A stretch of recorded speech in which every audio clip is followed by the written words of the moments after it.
Louange à Allah, le roi, le sage, le très généreux, le puissant, le miséricordieux, qui a créé les cieux et la terre avec sa toute-puissance, qui a envoyé son messager doté d'une parfaite moralité, qui a honoré sa communauté avec le meilleur de ses messages, qui n'a créé les djinns et les humains que pour qu'ils l'adorent.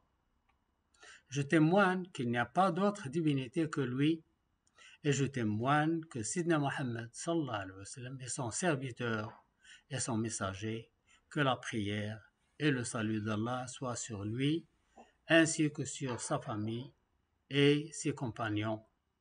Et c'est ainsi, la diversité symbolise la vie et le bonheur. Le croyant ne doit pas se plaindre de la chaleur ou du froid ou de n'importe quel état, mais il doit se satisfaire de la justice d'Allah et doit le bénir. Allah subhanahu wa ta'ala a dit par l'aube et par les 10 nuits. والفجر وليال عشر. Tous les ulama, dont Ibn Abbas, Ibn Zubayr, Mujahid et d'autres, dans l'interprétation dans Tabari, de ce verset, ils disent que ces 10 nuits sont les 10 premiers jours de Dhul Hijjah.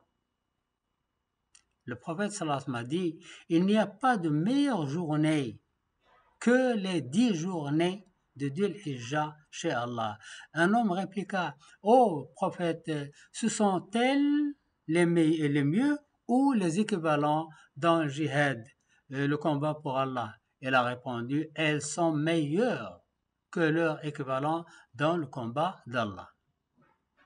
Imaginez que les 10 premiers jours de Dhul Hijjah sont meilleurs que les jours de jihad, la guerre sainte.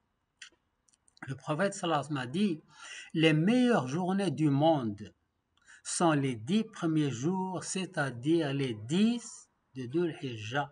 On a dit non plus leurs semblables pour Dieu, il a dit même leurs semblables, sauf celui qui a poudroyé son visage par la poussière, c'est-à-dire il est mort en tant que martyr. Chaque époque a une raison et un secret et une baraka, une bénédiction. Et la sagesse de ces 10 premiers jours de Dhul Hijjah, c'est qu'en ces jours se trouvent les actions les plus vénérées dans l'année. Ce sont les actions du pèlerinage qui effacent tous les péchés. Il semble que la spécificité du mois de Dhul Hijjah vient du fait que c'est le moment où se rencontrent l'ensemble des adorations les plus importantes. La prière, le jeûne, les actes de générosité, le pèlerinage. Ce mois est unique et c'est la seule occasion dans l'année d'accomplir toutes ces adorations dans le même temps. Allah subhanahu wa ta'ala a décidé que le pèlerinage se fait à Al-Qibla, à Bayt al-Haram, c'est-à-dire à Mecca, pour exprimer l'unicité d'Allah seul sans associé. Il a décidé que la visite du prophète sallallahu alayhi wa sallam à Medina pour exprimer l'amour pur de Sayyidina Mohammed sallallahu alayhi wa sallam. Donc, le 8e jour de Dhul Hijjah, il s'appelle Tarwiyah. Et à partir de là commencent les actions du pèlerinage qui vont durer 4 ou 5 jours. Le jour de Arafat, le prophète sallallahu alayhi wa sallam a dit, Allah a créé la descendance d'Adam le jour de Arafat.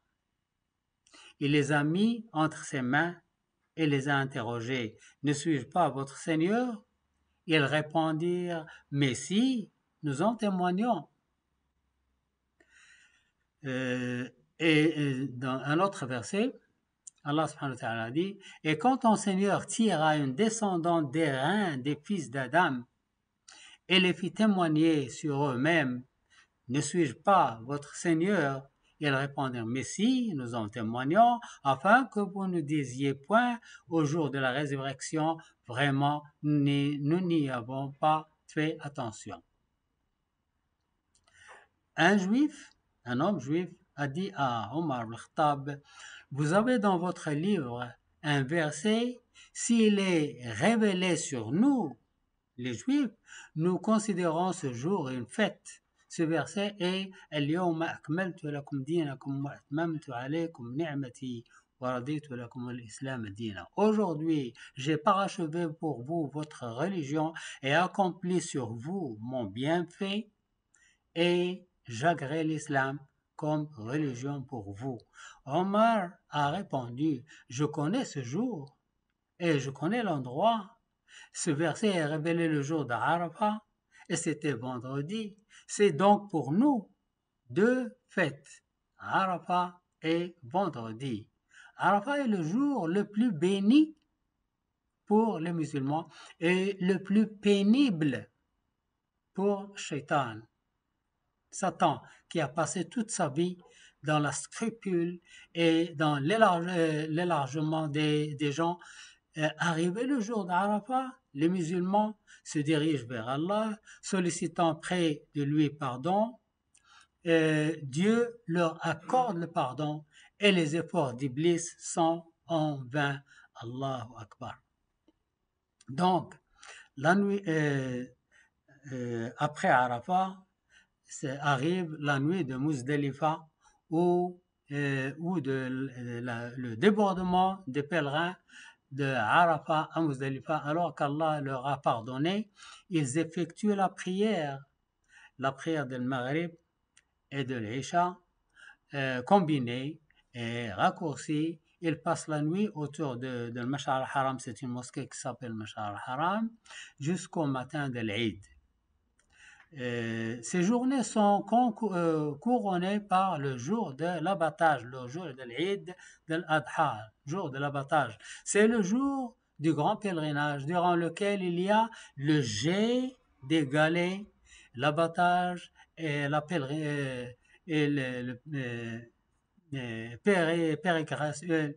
le tawaf, de tourner autour de Kaaba, tawaf le ifada. Le cheminement entre Safa et Marwa, le rasage et toutes les choses. Le prophète sallallahu a dit ce jour, les jours les plus glorifiés chez Allah Tout-Puissant, c'est le jour de l'abattage, puis le jour d'après, c'est-à-dire les jours de Tashriq. Ce jour nous rappelle l'histoire d'Ibrahim Khalil, et la tentative d'égorger son fils Ismaïl, dont Dieu a dit et nous le rend son âme d'une immolation généreuse. Comment était ce mouton que Dieu Tout-Puissant a nommé grandiose? Ibrahim l'a vu, c'est comme s'il était un taureau. Il a dit Allahu Akbar, Dieu est plus grand, et Takbir a été édicté pendant tous ces jours. Allahu Akbar. On répète Takbir pendant tous ces jours. Le prophète sallallahu alayhi wa sallam a dit, il n'y a pas de jour plus vénéré chez Allah, ni des actions plus adorées que pendant ces 10 jours. Alors, multipliez pendant ces 10 jours, Takbir, Tahlil, Tahmid. Dieu est plus grand. Il n'y a d'autre Dieu qu'Allah. Louange à Dieu. Allahu Akbar. Les vénérables ancêtres sortaient au souk, dans le marché, dans les rues, pendant ces derniers jours, et ils disent Allahu Akbar à haute voix pour rappeler les gens, et les gens disent comme eux, Allahu Akbar, et voilà, la ville de Minan tremble de takbir. Il est préférable que dans les maisons, dans les souks, dans les chemins et partout, on dit à haute voix Allahu Akbar. C'est pour les hommes. Allahu Akbar. Pour les femmes, ils répètent takbir en silence. Allahu Akbar est de mentionner Allah Tout-Puissant à partir du 1er du Hijja jusqu'au 13. Pas seulement 10, jusqu'au 13. Du 1er jusqu'au 13 du Hijja. Omar al-Khattab était dans sa tente, il il a prononcé le takbir, les gens dans la rue l'ont entendu, il répète le takbir, et voilà les gens dans le marché qui les ont entendus, il répète le takbir, et voilà la ville qui tremble de takbir. Comme il est préférable de jeûner, pendant ces jours, selon le dit de Ummuna Hafsa, que le prophète sallallahu alayhi wa sallam jeûnait pendant ces jours. Mais les pèlerins, quant à eux, ils ne jeûnent pas, ils gardent la force pour leur acte de pèlerinage. Le prophète sallallahu alayhi wa sallam a dit, quand les 10 jours de Dhul-Hijjah arrivent, que l'un de vous a l'intention d'offrir un sacrifice, égorger le mouton, qu'il cesse de couper les cheveux et les ongles. Alors à partir du 1er de Dhul-Hijjah, on ne coupe pas les ongles, on ne coupe pas les cheveux. Et pourquoi ne pas couper les cheveux et les ongles? Ce sont les jours de la spiritualité, et ce n'est pas le moment de prendre soin du corps. On a pris soin du corps toute l'année, mais maintenant toute l'attention se dirige vers Allah subhanahu wa ta'ala. Comme les pèlerins se débarrassent des choses mondaines, des vêtements, des bijoux, du titre d'honneur, des maquillages, et qu'ils font les grandes ablutions comme s'ils étaient morts, et ils mettent 2 draps comme le linceul, et ils répètent « Nous voilà Seigneur, labbaik Allahumma labbaik, nous voilà Seigneur », comme si c'était le jour du jugement. Nous aussi, on oublie le corps pendant ces 10 jours, et on cesse de couper les cheveux et les ongles. Est-ce qu'elles sont seulement 10 jours? Elles sont plus que 10 jours, elles sont 13. On les appelle 10 jours, mais elles sont 12 ou 13. Pendant tous ces jours, la hasana est multipliée jusqu'à 700 fois. Les 7 premiers jours ne portent pas de nom, 7 premiers jours. Le 8e jour, c'est le jour de Tarwiyah. Le 9e jour, c'est le jour de Arafat. Le 10e jour, c'est le jour de la fête. Et le 11, 12 et 13, ce sont les jours de Tashriq, c'est-à-dire ce sont des jours de on mange, on boit et on se rappelle d'Allah subhanahu wa ta'ala. On fait les takbirs pendant tous ces 13 jours et nuits. On fait beaucoup d'invocations pendant ces jours, surtout le jour de Arafat, de la prière de Dohr, le jour de Arafat, de la prière de Dohr au milieu de la journée jusqu'à le coucher, après le coucher du soir. Le coucher du soleil, c'est le soir. Et après le jour de la fête, après la salade de Dohr, le jour de la fête, lorsqu'on finit la salade, on répète takbir 3 fois. On dit salam alaykum, Allahu Akbar, Allahu Akbar, Allahu Akbar, 3 fois. Et après chaque salade prescrite, on répète takbir 3 fois jusqu'au 14e jour de Dhul-Hijjah.